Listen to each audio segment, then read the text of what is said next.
नमस्कार दोस्तों। कैसे हैं आप सब लोग। स्वागत है आपका आज के नए मार्केट वीडियो में। और आज हम जो बात करेंगे एक और सूत्र की बात करेंगे। और जो हमारा ये पतंजलि योग दर्शन का जो ये समाधि पाठ का हमारा जो ये वीडियो चल रहा है, इसमें एक कदम और आगे बढ़ेंगे। तो दोस्तों, हमने आपको याद होगा पिछले सूत्र में एक इम्पोर्टेंट सूत्र के ऊपर बात की थी पिछली वीडियो में। और उस इम्पोर्टेंट वीडियो में हमने ये जाना था कि भाई जो हमारा ये ईश्वर प्राणिधान है ये कैसे होता है। तो ये एक इम्पोर्टेंट वीडियो था जिसमें काफ़ी सारी चीज़ें हमने प्रैक्टिकली कवर की थी। अगर आपको उसकी डिटेल चाहिए तो आप जो है लिंक में जा सकते हैं, वहाँ पर इसको अकॉर्डिंगली देख सकते हैं।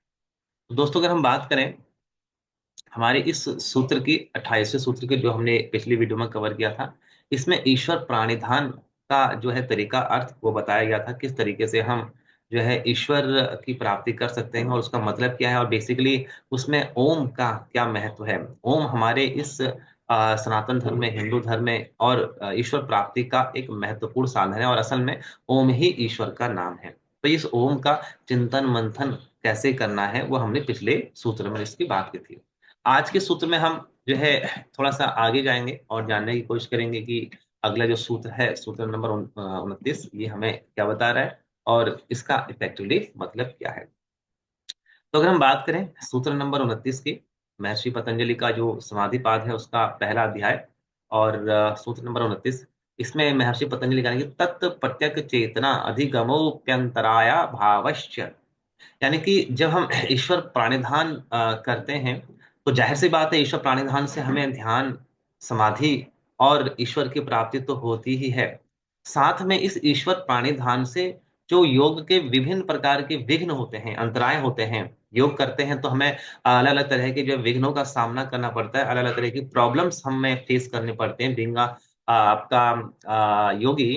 तो ईश्वर प्राणिधान से न सिर्फ़ आपको समाधि होती है, आपका जो निज स्वरूप है जीवात्मा का, आपको वो दिखाई देता है, बल्कि जो योग के मार्ग में विघ्न होते हैं, उन विघ्नों का भी जो है अंत होता है। तो ये सूत्र 29 ज़ाहिर-सी बात है बहुत इम्पोर्टेंट है, क्योंकि आप जब योग के मार्ग में जाएँगे, तो आपको भी उन विघ्नों को जो है सामना करना पड़ेगा, उन विघ्नों का, दिक्कत होगी। तो यहाँ पर 29 में जो है महर्षि पतंजलि बता रहे हैं कि भई जब आप ईश्वर प्राणिधान करेंगे, ईश्वर का चिंतन मंथन करेंगे, योग के मार्ग में प्रशस्त होंगे, तो कुछ अंतराय आएँगे, देखिए विघ्न आएँगे। लेकिन अगर आप ईश्वर प्राणिधान की तरफ बढ़ते हैं, ईश्वर प्राणिधान करते हैं, तो उस ईश्वर प्राणिधान से ना सिर्फ़ आपको अपना निज स्वरूप, जीवात्मा को अपना निज स्वरूप दिखाई देगा या फिर समाधि होगी, बल्कि जो विघ्न है, उन विघ्नों का भी अंत इफेक्टिवली होगा। तो ये सूत्र 29 ये काफ़ी इम्पोर्टेंट है कि भई ईश्वर प्राणिधान से आपको ब्रह्म प्राप्ति, ईश्वर प्राप्ति और समाधि भी होगी और विघ्नों का अंत भी होगा। अब अगला सूत्र जो है हमें ये बताता है कि वो विघ्न कौन-कौन से हैं। तो आप देखेंगे कि आप जब योग के मार्ग में प्रशस्त होंगे तो आपको अलग-अलग तरह की प्रॉब्लम्स आएँगी, जिनको हम विघ्न बोलते हैं, 9 तरह के होंगे। कैसे? व्याधिस्तयान् संशया प्रमाद आलस्य वृत्ति भ्रांति दर्शनालब्ध भूमिकत्वा नवस्थितिवत्वानि। तो चित्त विक्षेपा अंतराया। हाँ, तो बेसिकली जो ये 9 तरह के विक्षेप हैं, ये क्या हैं? व्याधि, स्थायन, संशय, प्रमाद, आलस्य, अवृत्ति, भ्रांति दर्शन, आलब्ध भूमिकत्व, अनवस्थितत्व। और ये जो है योग के चित्त के 9 विक्षेप, विघ्न, प्रॉब्लम कहलाते हैं। और ज़ाहिर-सी बात है जब आप योग के मार्ग में बढ़ेंगे, तो आपको भी, हमको भी, जो भी बढ़ेगा उस सफ़र में, उसको ये प्रॉब्लम फेस करनी होगी। तो जो आपका ईश्वर प्राणिधान जो हमने पिछली वीडियो में कवर किया था, उस ईश्वर प्राणिधान से जो हमारा पर्पज़ है, मूल उद्देश्य है, समाधि, ईश्वर प्राप्ति, वो तो होता ही है, साथ में विघ्नों का अंत भी होता है। तो ये जो विघ्न है, ये विघ्न, इन विघ्नों की बात हो रही थी पिछले सूत्र नंबर 29 में। तो अगर हम बात करें, इनको एक-एक करके अगर हम समझने की कोशिश करें, कि व्याधि का तो सिंपल सा मतलब है भई हमें कोई प्रॉब्लम हो गई, बुखार आ गया या कोई हमें शारीरिक या मानसिक कोई अगर प्रॉब्लम है, तो उसकी दिक्कत। आप जानते हैं कि भई योग के हिसाब से आपका सप्त धातु जो है हमारे शरीर में होती हैं, या फिर उससे जो है हमारा शरीर बनता है, या उससे हमें उसके इम्बैलेंस होने से हमें कुछ रोग अकॉर्डिंगली हो जाते हैं। तो इस तरीके से अगर हमें हमारा शरीर को कोई बीमारी, कोई व्याधि या किसी प्रकार से अगर वो प्रताड़ित होता है, तो ये आपका व्याधि है। तो जो ये व्याधि है, ये भी एक बड़ा प्रॉब्लम है योग के मार्ग में, या किसी के लिए भी अदर देन योग भी। तो इस आपका ईश्वर प्राणिधाम से इस व्याधि का जो है अंत भी आप इफेक्टिवली देखेंगे। तो खाना पीना ठीक से ना पचना, तो रस की प्रॉब्लम है। और जाहिर सी बात है, अगर हम बात करें क्या कहते हैं आज के इस माहौल में, खाना पीना पॉल्यूशन वगैरह तो है ही, तो इस बात की अच्छी गुंजाइश रहती है कि भाई हम बीमार पड़ते हैं। तो व्याधि का मतलब यहाँ पर जो हमारा शारीरिक जो बीमार पड़ना है या जो प्रॉब्लम है, ये उससे है। तो जो चित्त के 9 विक्षेप है, उनमें से ये पहला और इम्पोर्टेंट। इसके बाद दूसरा स्तायन है। तो कभी कभार आपने देखा होगा कि हम कोई काम तो करना चाहते हैं बट मन नहीं कर रहा। तो इस योग के मार्ग में भी आपको ऐसा देखने को मिलेगा। आप योग करना तो चाहते हैं बट मन नहीं कर रहा। तो जब हम बात करते हैं इस तरह की वृत्ति की, इस तरह की सिचुएशन की, तो बेसिकली स्तायन, यानी कि भाई अगर हमारे मन कुछ कर रहा है किसी काम करने को, तो करने का मन नहीं कर, तो हम योग करना तो चाहते हैं बट मन नहीं कर। तो ये जो आपका ये स्तायन कहलाएगा। फिर आपका संशय। फिर मन में डाउट आएगा, यार चलो ठीक है, मैं अगर करूं लेकिन कर भी पाऊंगा नहीं कर पाऊंगा। कभी कभार कुछ काम है जब करते हैं तो एक क्वेश्चन मार जाता है भाई, मैं इस काम को अगर करूं तो मैं इसमें सक्सेस होऊंगा या नहीं होऊंगा, तो एक क्वेश्चन मार, तो ये आपका संशय। फिर आपका प्रमाद। प्रमाद यानी कि भाई ठीक है ये वो, और आप जो है योग के अनुष्ठान को नहीं कर रहे हैं। तो ये आपका चौथा जो विघ्न है, प्रमाद। और आलस्य। अब आलस्य तो आप जानते हैं कि ये बड़ा प्रॉब्लम है। हम कोई भी काम करते हैं, और खासकर अगर हम बात करें योग की, तो योग जनरली हम मॉर्निंग में करते हैं। और आजकल तो सुबह उठना एक बड़ा ही मुश्किल काम है। हम रात को भले ही देर में सो जाएं, 12 1 2 बजे तक, लेकिन सुबह उठना 4 5 बजे, ये तो बड़ा ही मुश्किल आजकल होता है।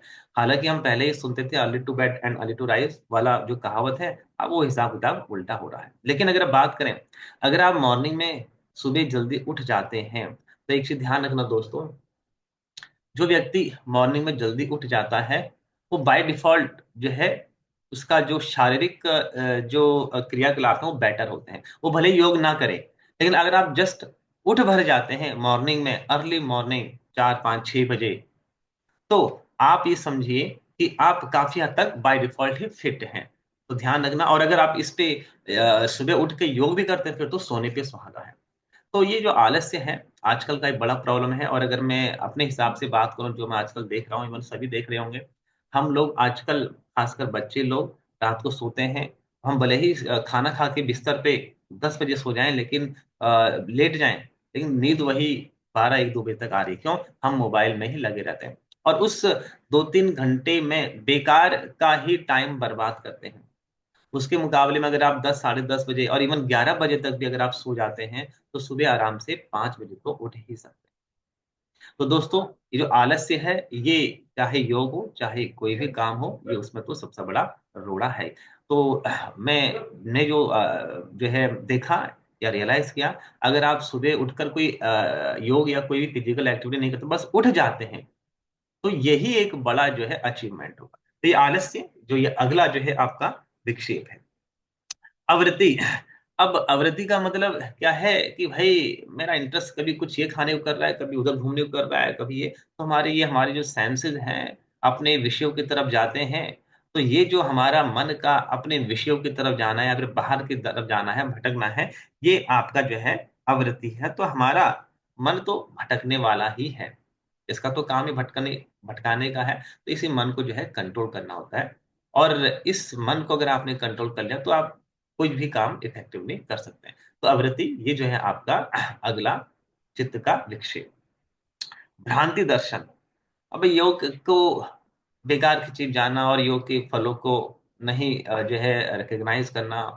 तो अगर आप का ये है कि भाई ठीक है, ऐसी है, खाना पूर्ति है, कोई खास इसका रेलेवेंस नहीं है, तो ये आपका ही भ्रांति दर्शन चित्त का विक्षेप कहलाता है। आलब्ध भूमित्व। आलब्ध भूमित्व की अगर हम बात करें कि कभी कभार क्या होगा, आप योग करेंगे, कुछ टाइम भी देंगे, और एक लेवल पे आके फिर आपकी समाधि छूट जाएगी। तो ऐसा स्टार्टिंग में खूब होगा।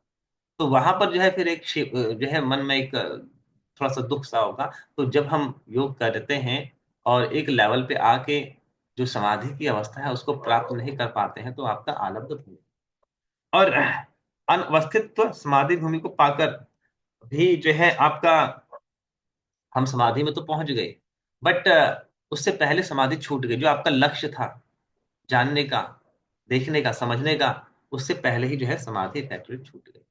तो इस तरीके से जब आप योग करेंगे तो आपको योग के रास्ते में ये चित्त के 9 विक्षेप देखने को मिलेंगे, जिनको आप फेस करेंगे। और अगर आप थोड़ा सा प्रैक्टिस करेंगे, थोड़ा एकाग्र अवस्था में रहेंगे, तो इन विक्षेप के चित्त के विक्षेपों को आप जो है एक बार के लिए दूर कर सकते हैं। लेकिन हाँ, महर्षि पतंजलि ने ये बताया है कि चित्त के ये 9 विक्षेप एक योगी को देखने को मिलेंगे। इसके बाद अगर हम बात करें, ये जो चित्त के 9 विक्षेप है, यही सिर्फ प्रॉब्लम नहीं है। अगर हमारे चित्त में ये 9 विक्षेप हैं, या अगर हमारे रास्ते में ये चीजें आती हैं, तो इसके अलावा 5 और उपस्थित हो जाते हैं। यानी कि किसी के होने पे कुछ और हो गया, तो ये हमारे चित्त के 9 विक्षेपों के अलावा हमारे 5 और जो है विक्षेप जो है वो भी उत्पन्न हो जाते हैं। तो सूत्र 31 में यही बताया है कि इसके अलावा 5 और जो उत्पन्न हो जाते हैं, इनकी वजह से वो कौन कौन से हैं? दुख दौर्मनस्यांग मेजत्व श्वास प्रश्वास विक्षेप सह भुआ। तो दुख दौर्मनस्य अंग मेजयत्व श्वास प्रश्वास, ये जो है चित्त के 9 विक्षोभ के साथ ये भी उत्पन्न हो जाते हैं। होता है ना कि जब हम कोई कार्य करते हैं तो एक कार्य से दूसरा कार्य उत्पन्न हो जाता है, तो जस्ट लाइक दैट। तो ये जो आपके चित्त के 9 मुख्य विक्षेप हमने बात कही थी, उनके होने से ये 5 भी उप विक्षेप, सब जो है विक्षेप आपकी ये भी उत्पन्न होते हैं। तो दुख दौर्मनस्य अंग मेजयत्व श्वास और प्रश्वास, ये 5 तरह के होते हैं। अब दुख की अगर बात करें तो भाई हम जानते हैं दुख, तो दुख की प्रॉब्लम है। और ये जो दुख है, योग के अनुसार दुख 3 तरह का होता है। हमने पहले ही सूत्र में शायद इसकी बात की होगी। इसको हम जो है आध्यात्मिक, अधिभौतिक और अधिदैविक दुख बोलते हैं। यानी कि दुख 3 प्रकार का, और 3 प्रकार का ही सुख भी होता है। तो अगर हम बात करें 3 प्रकार के इस दुख की, जिसको हम अधिदैविक, अधिभौतिक और आध्यात्मिक कहते हैं, तो अगर हम जो है आध्यात्मिक लेवल पे थोड़ा सा परेशान है, दुखी हैं, आत्मिक लेवल पे, मानसिक लेवल पे, तो हमारा अध्यात्म। अधि भौतिक, जो हमें दूसरों से मिलता है, कुत्ते बिल्ली ने काट लिया, लड़ाई झगड़ा हो गया, किसने चोट मार दी, तो ये आपका अधि भौतिक। और अधिदैविक, बिजली गिर गई, बारिश हो गई, बाढ़ आ गई, जो इस तरह की दैविक शक्तियों से जो दुख मिलता है, दैट इज आपका अधिदैविक। तो ये 3 तरह का दुख होता है। ये दुख भी हमें उन चित्त के 9 विक्षोभ के अलावा ये देखने को मिलता है। डोरमेनेंस, तो डोरमेनेंस की अगर हम बात करें तो ये बहुत इंपॉर्टेंट है, और इसको आप रियलाइज भी करते होंगे। मेरे मन में कोई इच्छा है, आपने एक कहावत सुनी होगी ना, एक लोमड़ी वाली थी, मुस्टोली शायद, कि लोमड़ी एक अंगूर का पेड़ होता है, उस अंगूर को खाने की कोशिश करती है, थोड़ा सा ऊपर हाइट में होता है अंगूर, तो नहीं जो है उसको मिल पाता, नहीं खा पाती है, तो अंगूर खट्टे हैं। हमने ये कहावत स्कूल में समथिंग पढ़ी होगी, पोयम भी समथिंग की है। तो फिर वो बेचारे को लगा कि अंगूर खट्टे हैं यार, मिला नहीं तो बेकार। तो ये जब हमारा कोई कुछ इच्छा होती है और वो इच्छा पूरी नहीं हो पाती, तो डोरमेंस कहलाता है। और ये मन में एक क्षोभ उत्पन्न होता है, एक रिग्रेट, एक गिल्टी। तो ये जो आपका रिग्रेट, एक गिल्टी है, अंगूर खट्टे वाला जो एग्जाम्पल है, ये डोरमेंस कहलाता है। कि हमारे को कोई इच्छा है और वो इच्छा पूरी नहीं हो पा रही है, तो मन में जो क्षोभ होता है उसको हम डोरमेंस बोलते हैं। फिर अंग मेजयत्व, अंग मेजयत्व का मतलब क्या है? कि शरीर के अंगों का कांपना। कभी अगर आपने कोई कई लोगों को देखा होगा कि उनके हाथ पैर, खासकर हाथ उंगलियां, वो कांपती हैं। तो जब हम योग मार्ग के रास्ते में प्रशस्त होंगे, तो हमें भी ये प्रॉब्लम हो सकती है। और जब तक ये चीज हम कोई करते नहीं तो हमें रियलाइज नहीं होता है। तो योग के मार्ग में जब हम आगे बढ़ते हैं, तो ये शरीर का कांपना भी जो है एक प्रॉब्लम देखने को मिलती है। तो ये आपका अंग में दिया। तो श्वास प्रश्वास, तो श्वास की अगर हम बात करें, हम सांस लेते हैं, ये बाय डिफॉल्ट होता है सांस लेना। लेकिन अगर हम बात करें श्वास की यहाँ पर, तो यहाँ पर इसका मतलब ये है कि बिना इच्छा के श्वास हमारा अंदर आ रहा है। तो आप जब आगे जाके योग की तरफ जाएंगे, तो इस श्वास का तो बड़ा इंपॉर्टेंट वहां पर रोल है। ये जो श्वास, ये जो प्राणायाम का रोल है, बहुत ही ज्यादा इंपॉर्टेंट है। और यहाँ पर आप देखेंगे श्वास प्रश्वास का ही जो है यहाँ पर एक बड़ा ही लेवल रहेगा, अगर आपको योग के रास्ते में आगे बढ़ना है। तो श्वास यहाँ पर जो ये प्रॉब्लम के रूप में है, वो ये कि भाई बिना इच्छा के श्वास अंदर आ रहा है नाक से। तो ये भी आपको चित्त के 9 विक्षोभ के साथ में पांचों में से एक ये देखने को मिले। और श्वास यानी कि बिना इच्छा के सांस निकल भी जा रहा है। आप देखो यहाँ पर क्या चीज हो रही है। हम जैसे मैंने कहा कि जनरली हम सांस प्रश्वास बाय डिफॉल्ट होता है, लेकिन आप जब योग करेंगे तो आप देखेंगे कि वहां पर कभी कभार आपको श्वास खुद लेना पड़ता है। जब आप योग में जाएँगे, ध्यान करेंगे, प्राणायाम करेंगे, तो एक ऐसी अवस्था भी आएगी जहाँ पर श्वास-प्रश्वास रुक जाएगा और फिर आप अपने हिसाब से जो है श्वास-प्रश्वास लेंगे। लेकिन जब आप इस विक्षेप की बात करेंगे, तो वहाँ पर आपकी इच्छा के बिना श्वास आ रहा है और आपकी इच्छा के बिना श्वास जा रहा है, तो ये प्रॉब्लम आपकी श्वास-प्रश्वास की है। तो इस तरीके से महर्षि पतंजलि ने ये कुछ चित्त के 9 विक्षोभों के साथ 5 और उत्पन्न होने वाले विक्षेप बताए। बट एक चीज़ ध्यान रखना, ये जो विक्षेप हैं, ये जो है विक्षिप्त चित्त वालों को ही होते हैं। यानी कि जो आपके नए-नए हैं, नौसिखिए हैं, हम जब नए होते हैं, हमें इतना तजुर्बा नहीं होता, हमारा मन एकाग्र नहीं होता है, तो ये उनकी होते हैं। लेकिन जो एकाग्र प्रवृत्ति वाले हैं, उनको ये कम होता है। तो दोस्तों, आज की इस वीडियो में इतना ही। मिलते हैं अगली वीडियो में। Till then